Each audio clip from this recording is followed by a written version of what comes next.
Selamun aleyküm saygılı vatandaşlar, dindaşlar. Sizinle beraberlikte Kırım Muftisi Aydar İsa oğlu Rustamov. Allahümme allimna ma yenfa'una ve enfa' bima allamtana. Bugünkü mevzumuz niyet. Oradaki niyetimiz. Bilemiz ki amel, hususan ibadet, Allah tarafından kabul edilmesi için iki şartka uymak gerektir. Bu ihlaslık, yani Allah subhanahu ihlasla bu amelini yapmak için demek ki niyettir.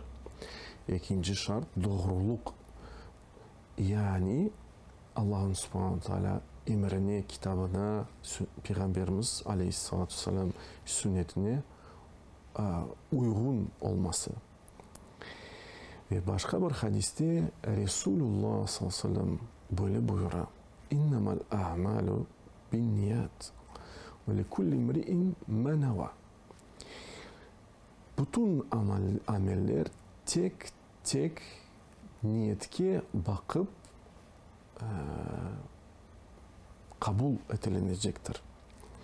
Ve eğer kişi niyetine göre ya da sevap ya da ceza alacaktır. Böyle Peygamberimiz sallallahu aleyhi ve sellem buyuruyor. Şimdi böyle bir sual peyda ola. Oraza Ramazan ayı için bir niyet yeterli mi? Ya da bilemiz ki bir ay 29 ya da 30 günden ibaret olabilir. Müslüman takvimine göre. Ya da eğer gün ayrı bir niyet oraza tutmak için almak gerektir. Ulemalarının çokusu ve Hanefi mezhebine dahil bile ayettiler. Eğer bir gün için, oraza günü için niyetini almak gerek. Ve en yaxşısı budur. Çünkü hadiste Muhammed sallallahu aleyhi ve sellem böyle buyurdu. Men lem yubayyitis siyame qabla'l fecr fela siyame leh.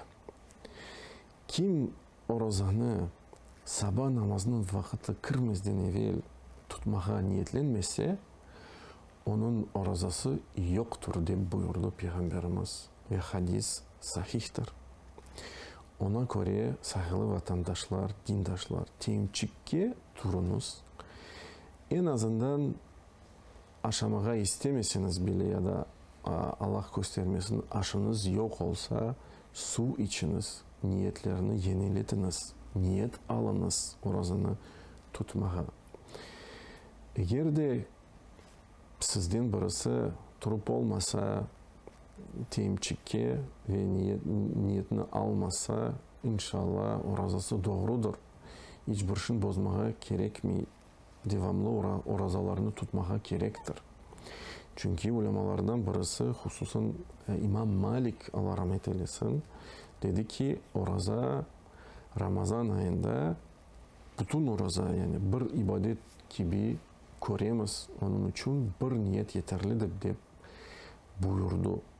Ama elbette ki en yaxşısı ve en doğrusu her gün için niyetlerimizni yeniletmek.